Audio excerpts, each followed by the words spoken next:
20th century. He said life, if you define something as being alive in physics, is that it's something that decreases or maintains its entropy. Okay, entropy is a physics word that I'll talk about in a second. It evades decay from equilibrium. Okay, so this idea of entropy is something that physicists talk about to describe the tendency for the universe to become more disordered naturally. Okay, so entropy is the thing that it always tends to increase with time, or at least not get smaller. This is the reason why, for example, if you see a movie, like if I were to take a cup and drop it on the floor, it shatters into a million pieces. Okay? Now, if I were to show you a movie of that, you would say, okay, fine. But if I were to run that movie backwards, that seems wrong.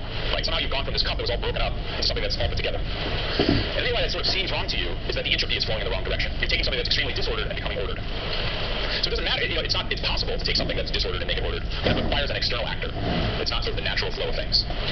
Okay? So what Schrödinger was saying is that this idea of entropy, so entropy you can think of it as disorder, progressive toward disorder. Life is something that actually, through its own process, maintains disorder. And if anything, makes things more ordered over time. So you can think about things as a physicist and just say, so if we look for something, we're looking for an internal decrease in entropy, or maintaining its entropy. And there's a lot of work being done right now sort of in mathematical circles thinking about life in this way. It's a really interesting direction. I mean, I'm not going to talk about it anymore in this course, but just sort of introducing you to ideas. Another approach is sort of the I know it when I see it approach to life, like we were doing with Hello Kitty there. And this comes from the famous Potter Stewart quote. I don't know if people have heard this before. It's sort of in the 64 U.S. Supreme Court case where he defined pornography as something that he knows it when he sees it. Okay, I'm not going to try to define it. I'm going to know it when I see it, and that's pornography or whatever. Okay. And you can take that approach with life if you want. This is all well and good, but how are we actually we need to work here, we need to do something, so how are we going to do it? So another approach, sort of a practical approach that people have taken, is to introduce a number of necessary but not sufficient criteria. Okay? A number of criteria that are all necessary for life, but not sufficient for life. So what do I mean by that? What do I mean by a necessary but sufficient criteria? So I'll give you an example of that. You can't win if you don't play the lottery. Okay? So a necessary condition for winning a lottery is playing a lottery. Is it a sufficient condition for winning a lottery? No. Right, so necessary but not sufficient criteria is sort of something that's required, but having it doesn't make it so. Okay.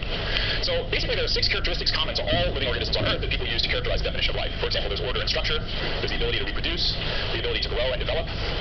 This is an important one, to utilize energy from their environments. Okay, so life doesn't just happen in the absence of energy, right? Life requires energy to do something.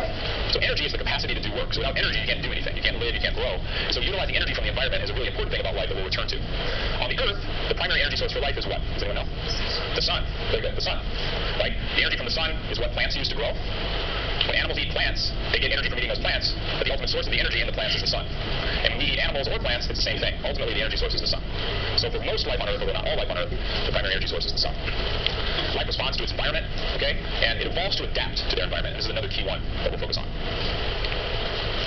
So let's start with the first one just for, again, necessary but not sufficient conditions, order, right? You can't just have a disordered thing blob and that be alive. You need some order, right? So you need, you don't have molecules that are just random, but they tend to have coherent patterns or structure. But of course, order is necessary but not sufficient. You have this beautifully ordered snowflake over here. Most people don't think snowflakes are alive. But it's sort of reminiscent in its orderliness to flowers. Right? Reproduction is another one, right? But it's still a cloudy area because viruses and prions, for example, are these borderline cases between life and non-life because of their sort of reproductive habits, right? So viruses don't reproduce on their own, right? When we get a virus, that virus is hijacking our cells and then using our own cells against us to reproduce, right? Prions are also infectious proteins, okay? And they reproduce by basically changing normal proteins to do their weird, to act like they do, to act normally, right? So this is a mad cow disease, for example, is a disease that comes about because of this prion activity. So it's sort of this like dividing line here. One of the really important things, the sort of 6th step, was evolutionary adaptation. And I want to take a minute here to sort of end this. We've got about 15 minutes left. Let's talk a bit about evolution, because obviously evolution is fundamental to the way we think about life and the origin of life, progression of life on Earth. Okay. Evolutionary adaptations accrue in populations. Okay.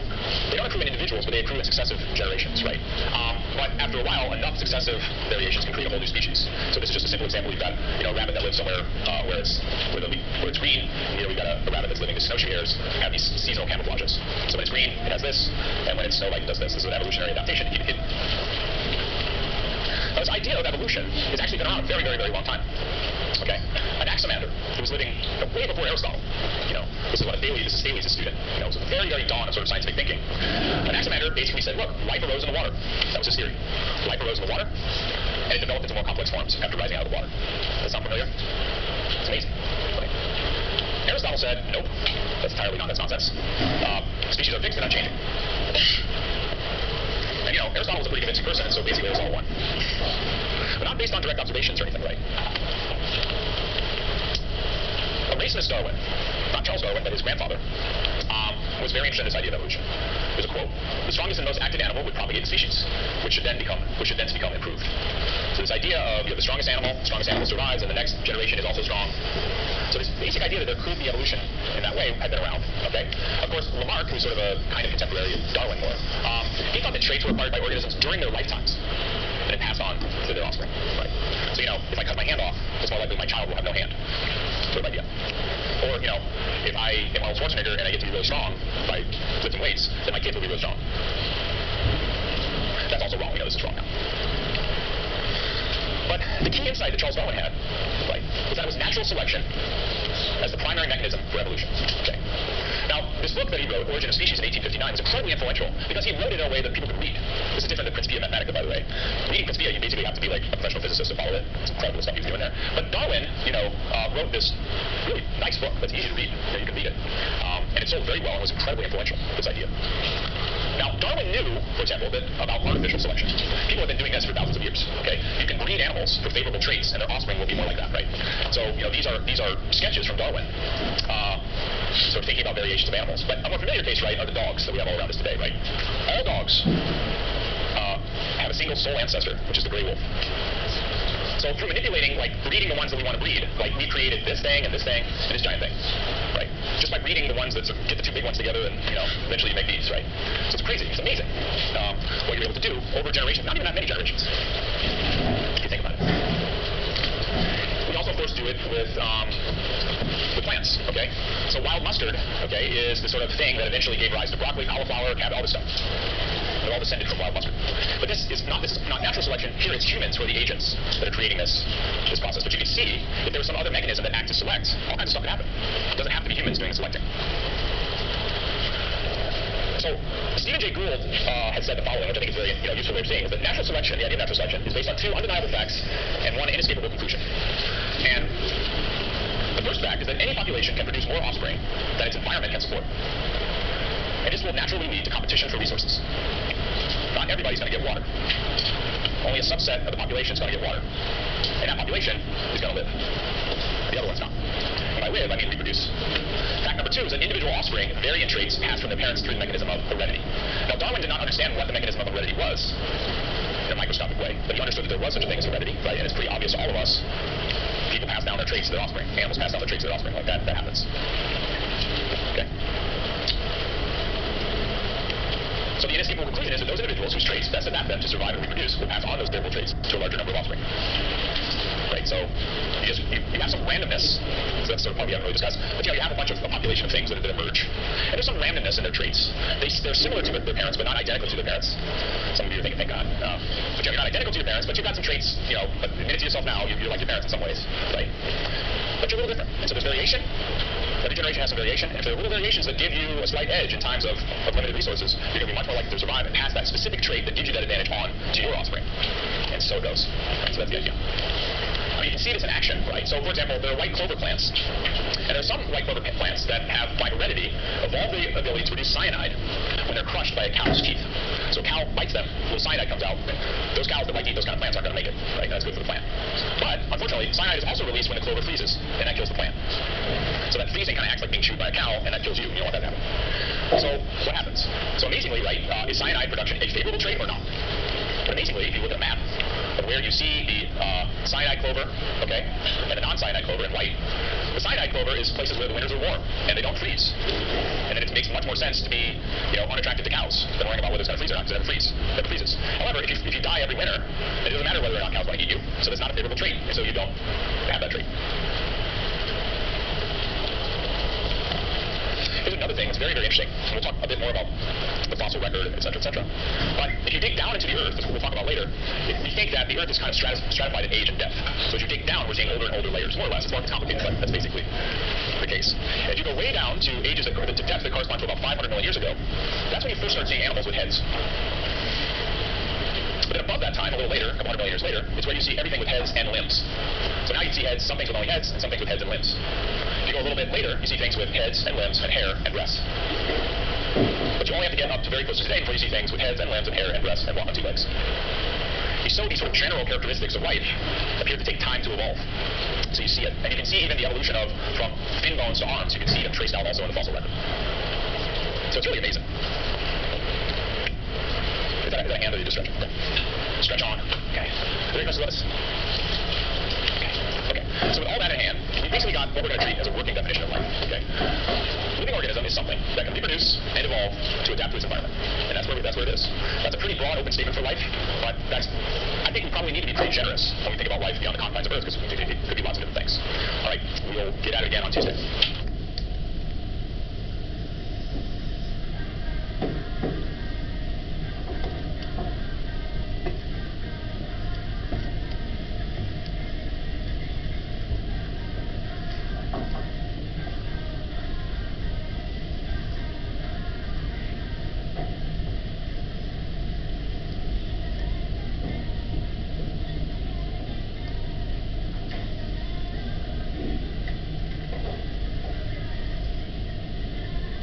Get started. So this is lecture 3, and the title of this lecture is Revolutions in Matter and Earth. If you recall, last time we had finished up talking about basically the discovery, or our discovery, that we were this planet that was orbiting the sun, and that there were effectively other suns out there in the universe. And immediately people began speculating about whether or not there could be planets around those stars, and then could there be life on those planets.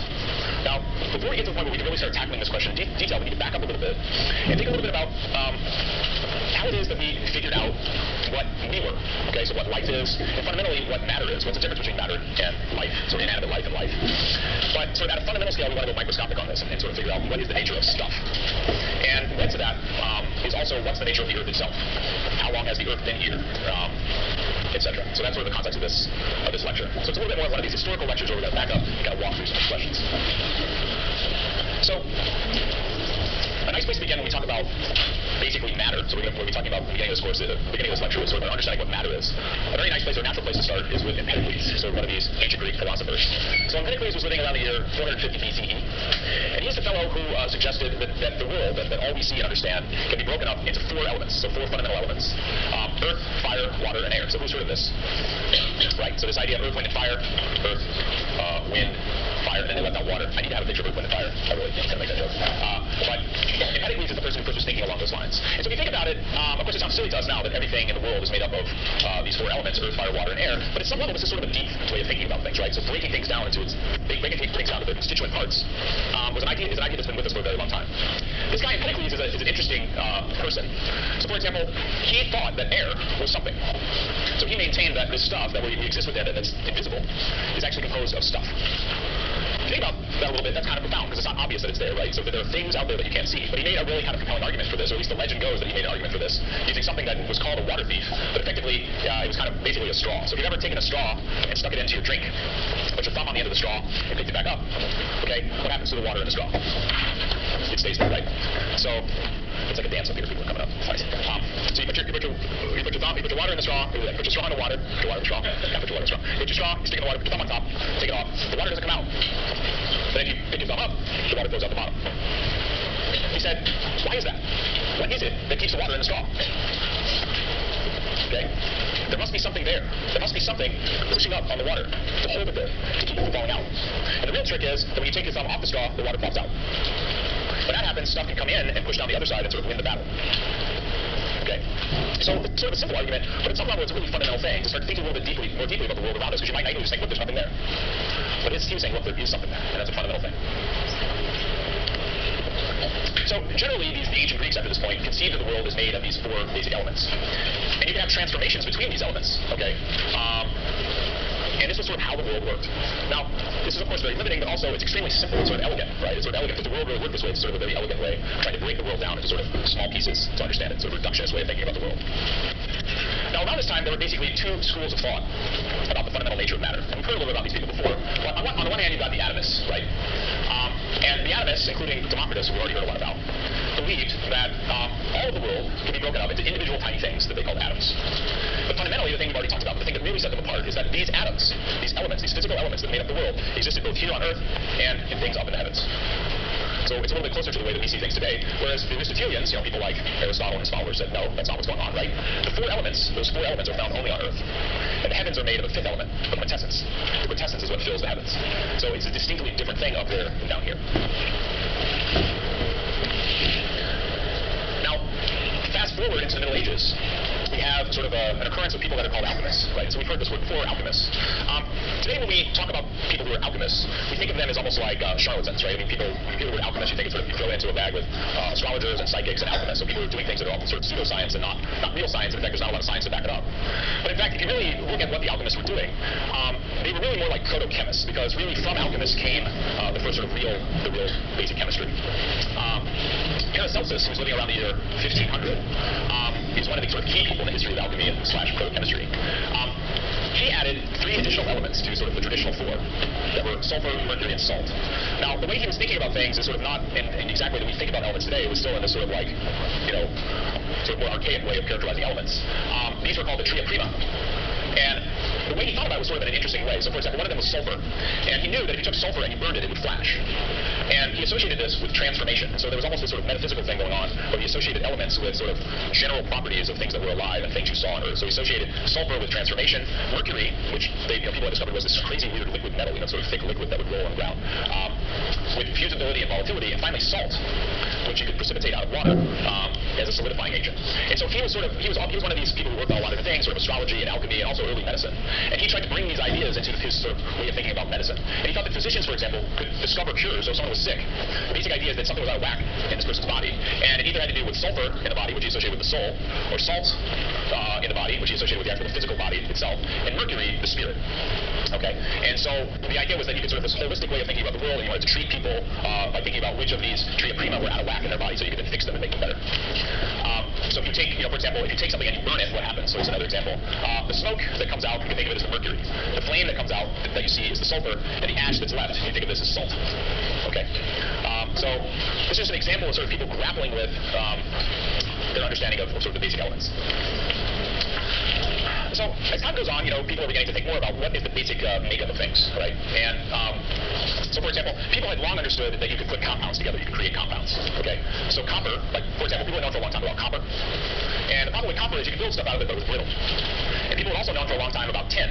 Now, tin is malleable and bendy, and so you really don't want to make a sword out of tin, right? You don't want to make like a plowshare out of tin.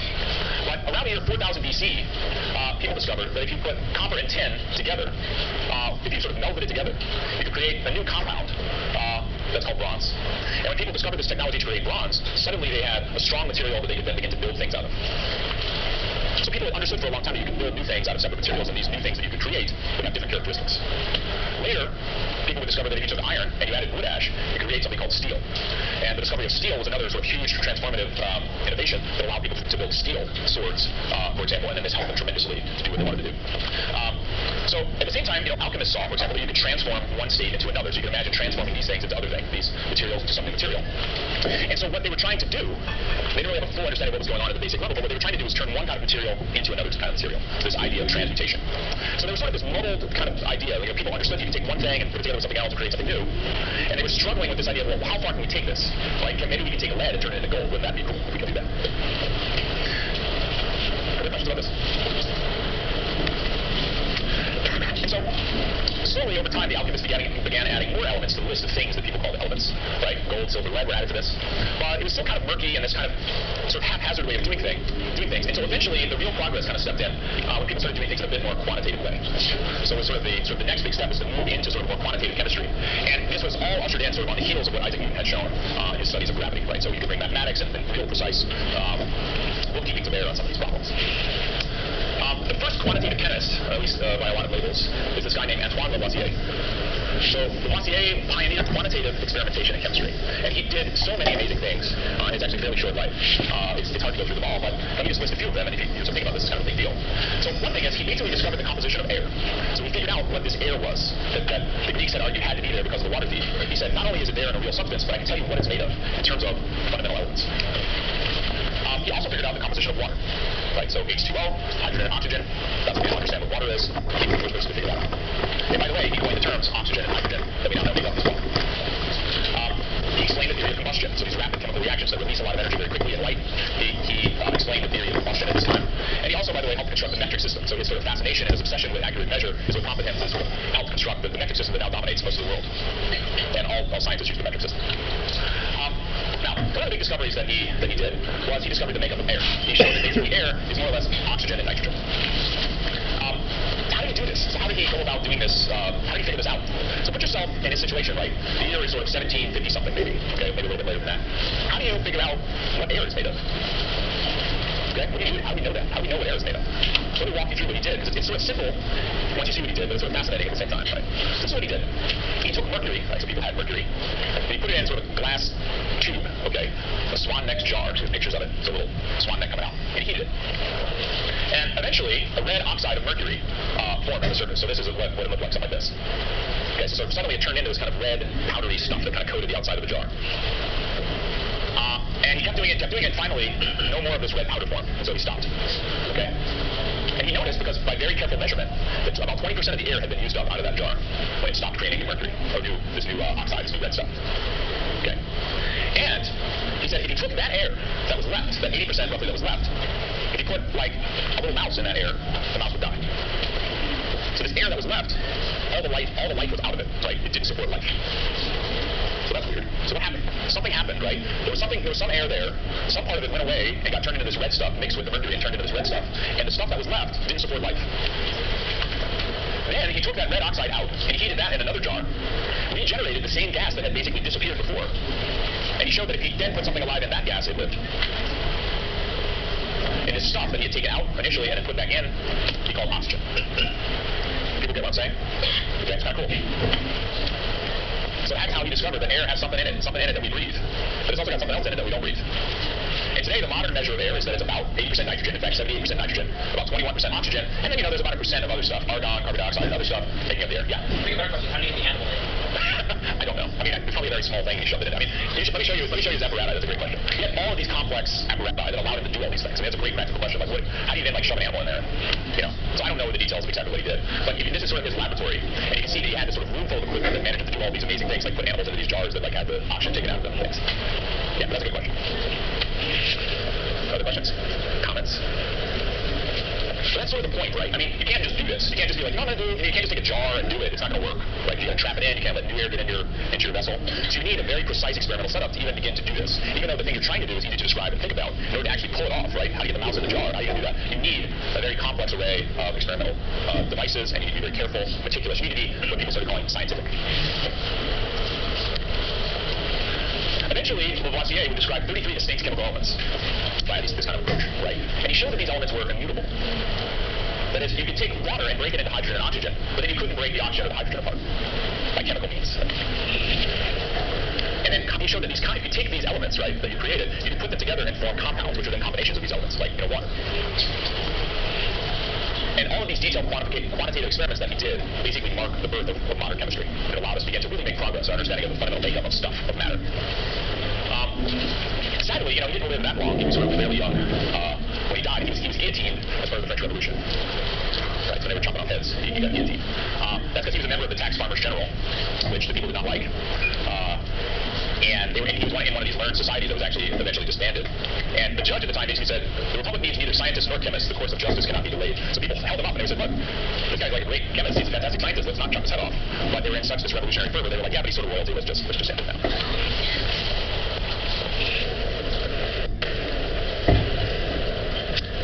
So another big player in this sort of history, this line of thought, is John Dalton. John Dalton introduced a new atomic theory to explain the elements. So now he's sort of adding a bit more, sort of getting a little bit deeper into this question. So he more or less resurrected this old atomist idea that each chemical element is composed of atoms of a single unique type. And he said, look, they're immutable, they can't be changed or destroyed or converted into other things by chemical processes. Further, maybe the most important thing he did is he said you can only combine these atoms to form compounds in specific ways. That is, you can't just arbitrarily take 2 parts element 1 and whatever parts element 2 and put them together and create a new compound. You can't do that. They only fit together in certain ways. So, for example, you can take carbon and hydrogen and add them together. But you only ever got things that weighed in proportion to 1 hydrogen and 1 carbon and 4 hydrogens together. Okay, so he would take stuff that was, weigh how much carbon and how much hydrogen he had, and then he'd create a new element out of it, or a new compound out of it. And he would figure out by carefully weighing that stuff, what fraction hydrogen and what fraction carbon it was. And he could show, for example, that you always got things that were 1 carbon plus 4 hydrogens. Today we would call that methane, but you never got 1 carbon and 3 hydrogens, or 1 carbon and 2 hydrogens. That never happened. So there were only specific ways that this carbon liked to sort of fit up with hydrogen. You couldn't just do it in arbitrary ways. And that suggested there was some fundamental structure to the nature of atoms that said what can you make and what you can't make. Does that make sense? So the cool thing about this is that without really sort of showing it explicitly, we were beginning to get a sense of the microscopic makeup of these atoms without actually seeing them. Right? Look at the date here, right? They weren't seeing the atoms. I mean, seeing the atoms is hard. But by doing these careful experiments, we sort of see, well, there's some structure to them. This is amazing. Dmitry Mendeleev is the person credited with and sort of the father of the periodic table. He found some even deeper patterns in the properties of elements. So by this time, there were 67 known elements by weight, these distinct things. And he noticed that elements had basically repeatable patterns in how they bonded to other things. And so now I'm using the word bonding. Okay, so how does carbon bond with hydrogen? Right? So carbon, for example, and silicon follow very similar bonding rules, right? So silicon only ever bonded with 4 hydrogen, just like carbon only ever bonds with 4 hydrogen. Okay, so even though carbon is a black solid and silicon is a clear crystal, right? Mendeleev said that they act the same way chemically, so they must be related in some way. Okay, what he did then is he created the first periodic table of elements, where he lined things up by mass and then he stacked them up by bonding type. Okay, so for example, here's carbon and silicon, they lined up here. But then he said, look, I don't know, based on all the other elements I know and how I've stacked them up, I can't find another one that fits here and here in my table.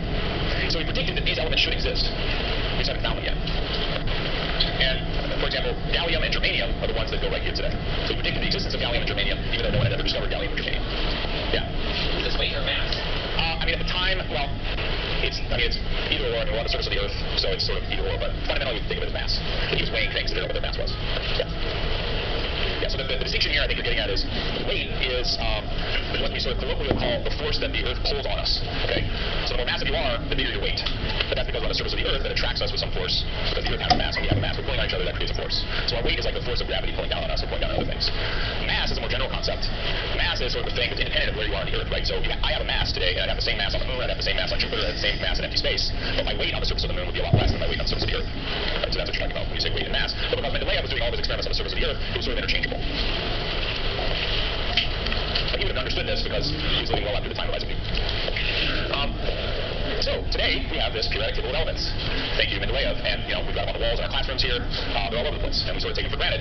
But if you think about all of sort of the interesting process that went into creating this table, it's pretty cool. Okay, so fundamentally, elements that are aligned this way, okay, have the same bonding processes, and then they're in order of mass as you go this way. So the lightest element is hydrogen, then it goes helium, then it goes lithium, beryllium, etc. So here are the light atoms, they get heavier this way, etc., etc. Okay. And here are the 2 elements that we just talked about, that example ones of elements that Mendeleev predicted had to be there. The next big advance that came sort of in our history of trying to break this stuff down is something called spectroscopy. Okay? Spectroscopy is a super powerful technique that people today use all the time in many, many different fields of science. But basically went like this. Chemists noticed that when they burned certain compounds, bright colors would happen. Okay? So if you took sodium and burned it, it would turn into sort of orange-yellow. If you burned copper filings, it would burn this kind of bluish color. Salt. If you burn salt, it looks like this. So they discovered that each element, sort of roughly speaking, you would burn it, it would sort of flare in maybe a few different colors. But your eye is not that precise of a tool for measuring color in great detail. So what people wanted to do is they wanted to break this down a little bit more carefully. And they started taking spectra of this stuff that was flaring out, this light that would emerge when you burn these different substances. Okay, and what do I mean by a spectra? Okay, so here we've got a prism. Okay, we've all played with prisms, we've seen prisms. You take white light, you shoot it through a prism. The prism bends that light, breaks it up into its component colors, and creates a rainbow. So the spectrum that's created is basically this rainbow. Alright? What the prism does in detail is it bends the red light differently than it bends the blue and purple light, and that's why it spreads out that way. Alright? Now fundamentally what's going on is that the red stuff actually has longer wavelengths, and the blue stuff has shorter wavelengths. And so longer wavelength light gets bent a little less than the shorter wavelength light, and that's why it gets spread out like this. Okay? In spectroscopy, what it is, it's a technique for taking light, spreading it out over its component colors, and then studying the distribution of colors that come out the other end. The point is, it's not always a perfect rainbow. Sometimes you get very specific colors that come out, and this is an amazing thing. So, for example, if you take hydrogen and you heat it up, and then you run that glowing light through a prism and spread it out over its constituent colors, you get this. You get distinct bands of light at very distinct colors and nothing else. Okay, so there are what are called emission lines. These are called lines. They look like lines. And if you see that series of lines at these specific colors, you know you're looking at glowing hydrogen. Okay, so you figure out it's hydrogen by other means. You heat it up, and then you measure this. Now, what's been found is that you can think of this like a barcode. So every time there's hydrogen, you see this barcode in a glowing gas. This is what helium looks like. This is what oxygen looks like. Neon, iron. Notice that as the elements kind of get heavier and more complex, turns out they're more complex, we haven't gotten there yet. There's more lines. So the barcode gets more complicated, but you can still read that barcode, right? So now imagine, right, that you've suddenly landed on the surface of a new planet. And you take your jar and you just scoop out some stuff, some air. You put it in a beaker, you heat it up, you make it glow. You run it through a spectrum. And then you just take your barcode and go, boop, boop, boop. Oh, okay, there's helium here, there's hydrogen, oh, and there's even oxygen. Right, because you've got your barcode reader and you can just figure that stuff out. So this seems sort of mundane, but fundamentally it's super powerful. If you have this, you can use it as a tool to figure out what stuff is made of. Any questions about this? Yeah. Just like figure out what stars are made of. Exactly. This is exactly how we figure out what stars are made of. We've never been to any stars, right? So how do we know what they're made of? This is how. Now, why this is true is a different question entirely, and it's something that launched the whole field of quantum mechanics to try to figure out why the heck this is going on. It's not obvious why this would happen. So spectroscopy, this technique, was a really powerful tool that began to reveal lots and lots about elements. And in fact, Kirchhoff and Bunsen discovered elements, cesium and rubidium, using spectroscopy. What's even cooler than that is that the element helium was actually discovered in the spectrum of the sun before it was ever identified on Earth. That's why it's called helium. Helios. Right, so people were taking a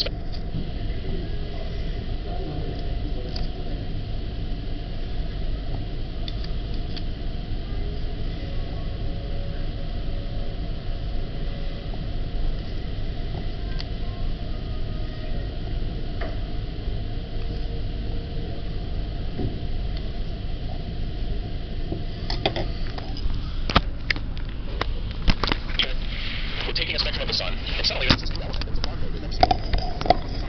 It exists on the sun. We'll call it helium. Helium was discovered seemingly well. And people identified it using spectroscopy with the same helium that exists on the sun. Now, here's an example of the spectrum of the sun. It's super complex. Let me slow down. Here's an example of what's done. What this is in the spectrum. But the long wavelengths are here on the left, and they go longer, longer, longer, longer, longer, and then it goes to the next one. So it's sort of wrapped around. So you can imagine stretching this thing out, and it wraps it all the way around the ends. This giant single spectrum. So it's stacked. Okay? And all those dark bands are sort of the emission lines. They're called absorption lines. So in the same way that gas emits light, it's hot and emits emission lines. When it's cold, the light shines through it. And so it's exactly the same thing. It's exactly the same barcode. And so, this is not going to be particularly lightning, but I'm just going to tell you this pseudo-state, that location of those wavelengths, that's hydrogen. That's sodium. That's magnesium. Okay? It goes all that stuff. And, if people can actually watch this by eye and see it. But you can imagine also building a computer program to do this, right?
something else.